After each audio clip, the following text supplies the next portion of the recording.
Pakistan has strongly condemned the Iraqi strikes on its territory and has warned of consequences.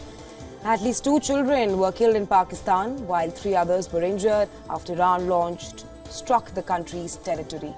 These attacks come a day after Iran's elite Revolutionary Guards attacked targets in Iraq and Syria with missiles. Pakistan's Foreign Ministry has summoned Tehran's top diplomat in Islamabad to protest the unprovoked violation of its airspace.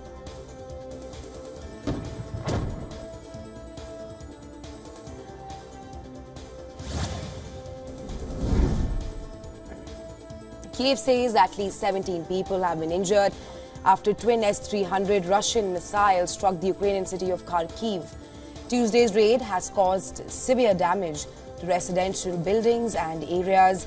Scrambling rescuers were seen sifting through the rubble to find the injured.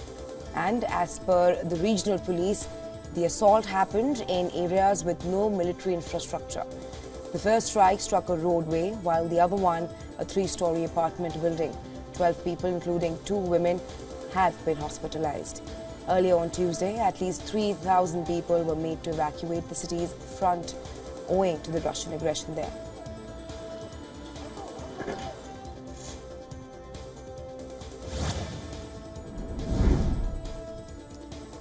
Russian Foreign Minister Sergei Lavrov has held talks with his North Korean counterpart in Moscow. The 2 sides exchanged views on bilateral ties and the situation in Northeast Asia.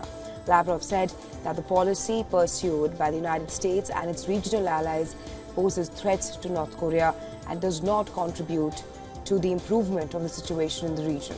He called on all parties to refrain from any actions that could lead to escalation of tensions in the region, and said that Russia is always in favor of starting the negotiating process to achieve peace and stability.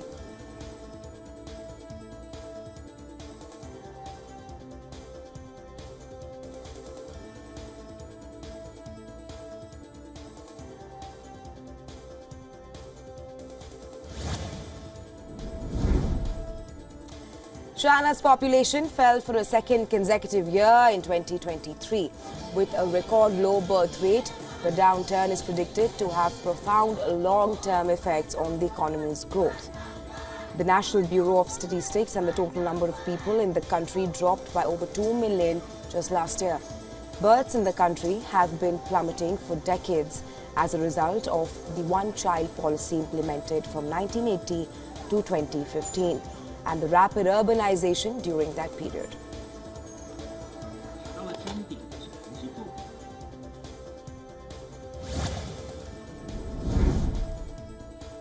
Israel and Hamas have reached a new deal to supply medicine and humanitarian aid to civilians in the Gaza Strip. The deal was agreed only in exchange for getting medicine supplied to Israeli hostages in Gaza. The deal has been reached following mediation by Qatar and France. Doha announced the deal in a statement to the official Qatar news agency. Israeli Prime Minister Benjamin Netanyahu's office confirmed the deal. According to the French presidency, these medicines are intended to reach 45 hostages. It also added that these medicines were initially supposed to reach 83 hostages in November, but 38 of them have been released or allegedly killed.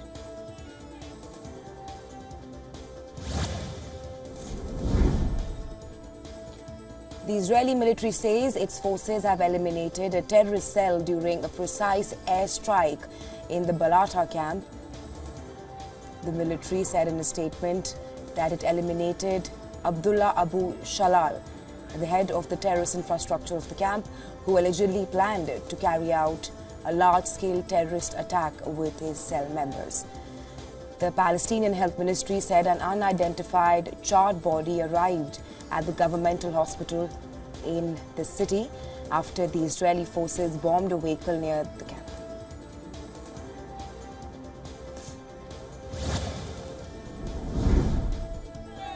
Clashes erupted in Tel Aviv as Israeli police confronted anti-war and anti-government demonstrators during a rally.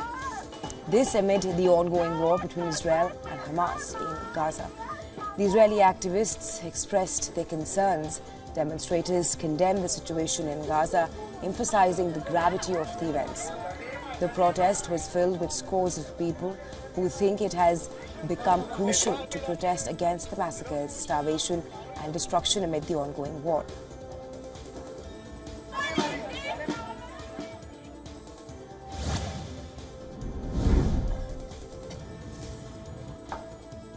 The United States has carried out additional preemptive strikes in Yemen as the Houthis claim yet another attack on a commercial ship sailing in the Red Sea. American forces destroyed 4 anti-ship ballistic missiles that they say threatened civilian and military ships. This marks at least the 3rd time in less than a week that the US has carried out strikes against the Houthis in Yemen.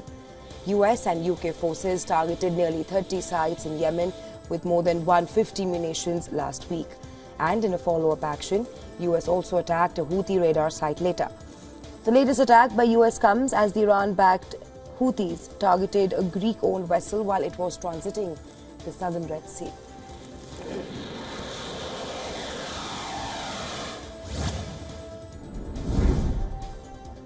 Turkish president has promised to widen military operations against groups linked to Kurdish militants in neighboring Iraq and Syria.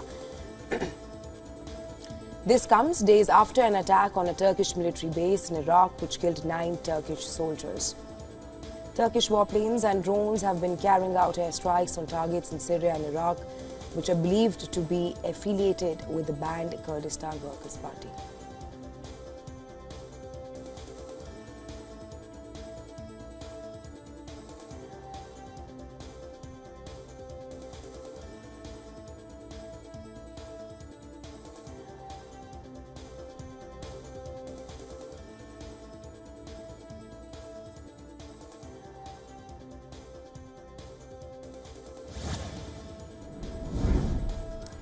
Preparations are in full swing for the inauguration of the Ram Temple in the Indian city of Ayodhya.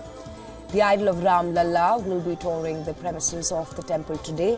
This comes on the 2nd day of the week-long rituals ahead of the Pran Pratishtha ceremony. On Tuesday, the temple administration announced the selection of a statue made by renowned sculptor Arun Yogiraj. The selected stone sculpture is 51 inches tall. Yogiraj was among the 3 artists shortlisted to carve idols depicting a 5-year-old Ram Lalla in standing form. This image of dark-coloured idol was tweeted by Union Minister Prahlad Joshi on 2nd of January.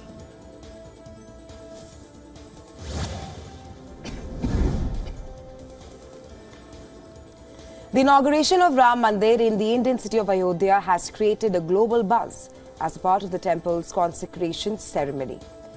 Thailand has sent special soil to the sacred site of Ram Janmabhoomi. Thailand has a city called Ayodhya. The city has derived its name from Ayodhya, the birthplace of Lord Ram. The name signifies its connection to Hinduism and Ramayana. The Ramayana was first brought to Southeast Asia by Buddhist missionaries. The Thai version of Ramayana is known as Ramakin.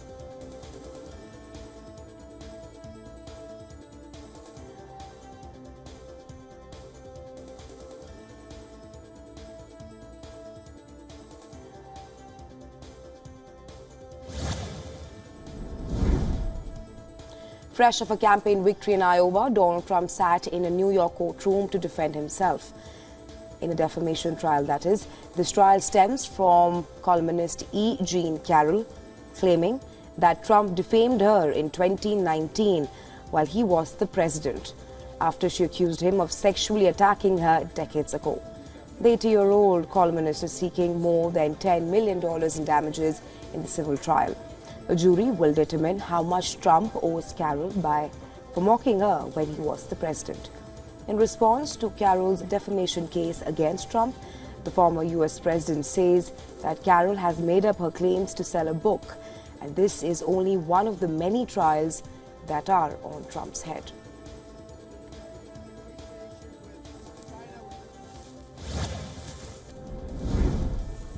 With the Iowa caucuses all wrapped up, campaigning has now shifted to New Hampshire. Former President Donald Trump continues to maintain a commanding lead there. Fresh off the resounding victory, Trump appeared in New York for a defamation trial and then returned to New Hampshire, where he addressed the supporters. Also sharing the stage with him was businessman turned politician Vivek Ramaswamy. While Trump praised Ramaswamy, he even teased a potential role for him in the future. He announced that Ramaswamy will be working with him for a long time. After his poor performance in Iowa caucuses, Ramaswamy quit the race for the White House.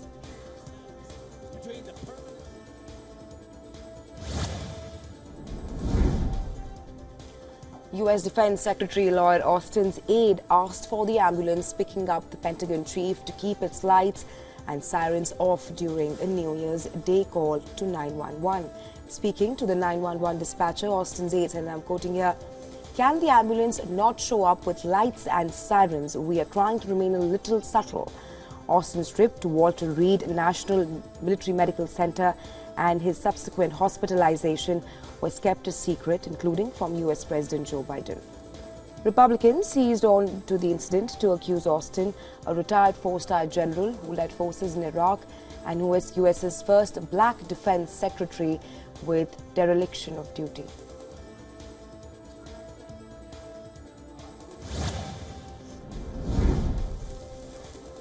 The number of study permits Canada issued to Indian students fell sharply late last year. India rejected Canadian diplomats who would process the permits, and fewer students applied due to a diplomatic dispute over the murder of a Khalistani terrorist in Canada. Canadian Immigration Minister Mark Miller told news agency Reuters that he believes that the number of study permits to Indians is unlikely to rebound soon. Indians are the largest group of international students in Canada, with over 41% of all permits going to them in 2022. Now, India-Canada ties reached a flashpoint over the killing of Khalistani terrorist Hardeep Singh Nijjar last year.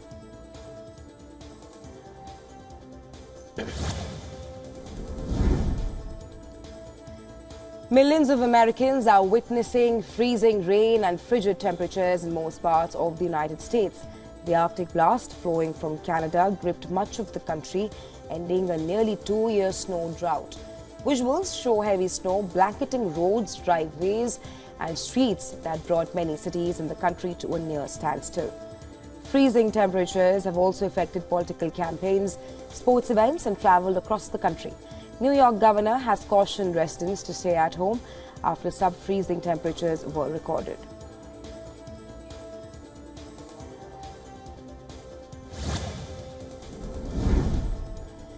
The world's biggest iceberg is now passing the northern tip of the Antarctic Peninsula. Recent eyewitness footage shows the A23A being on the move, aided by strong winds and currents.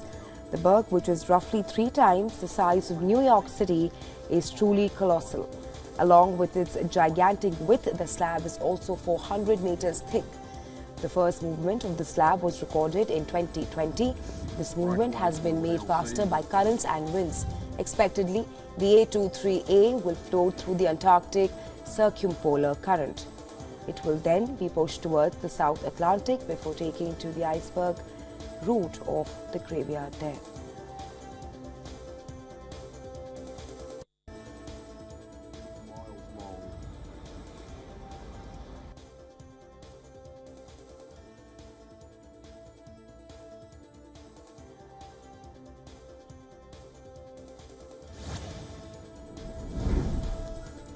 The Indian capital of New Delhi woke up to another day of cold weather. This as parts and states adjoining the capital city witnessed fog. As per the reports by the Indian Met Department, or IMD, the minimum temperature in the city dropped to 4 degrees Celsius. As per the reports, the adverse weather conditions are expected to continue, and even an orange alert has been issued for very dense fog and cold wave conditions in Delhi for the next 2 days. Also, due to heavy fog, the Delhi airport reported delays in aircraft operations.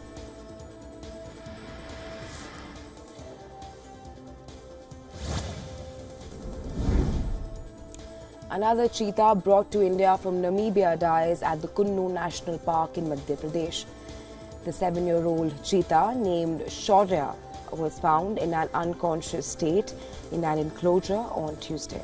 Shaurya's death marks the 10th death of a Namibia cheetah at the national park. The concerning news comes almost 13 days after 3 cubs were born to the Namibian cheetah Asha at the national park. Well, according to the official statement released by the additional principal chief forest and director of the WION project, Choe passed away on Tuesday post 3 p.m. IST. The cheetah was revived, but complications arose post its revival and the animal failed to respond.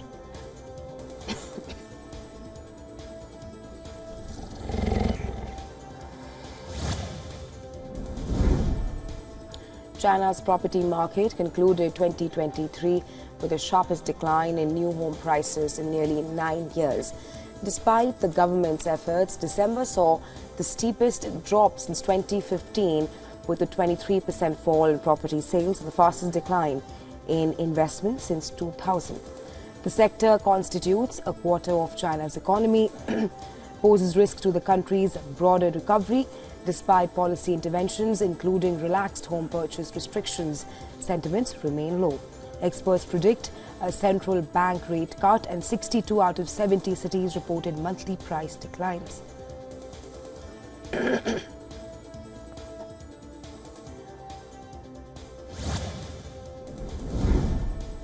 Asian equities plunged on Wednesday, led by Chinese stocks as economic data revealed a patchy recovery. MSCI's Asia Pacific Index slid 1.34%, hitting a one-month low. Hang Seng Index also experienced notable decline. China's GDP grew at 5.2%, missing expectations, signaling uneven growth. Japan's Nikkei rose to a 34-year peak, defying the trend. Central bank's hawkish stance reduced expectations for early rate cuts, impacted global markets. Geopolitical tensions added to investor concerns. U.S. stocks ended lower on mixed earnings, and the dollar strengthened.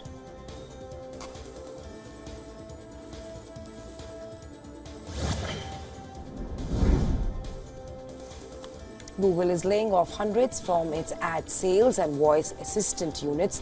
Hardware teams and augmented reality division reflects a broader trend as companies increasingly turn to AI and automation. Google's customer solutions unit emerges as the focal point for growth. Amazon follows suit, announcing layoffs in its streaming and studio operations, including Twitch. Last month, Google unveiled its AI model Gemini, signaling its commitment to catching up with Microsoft in the AI race. This comes on the heels of Alphabet's earlier announcement to cut 12,000 jobs globally.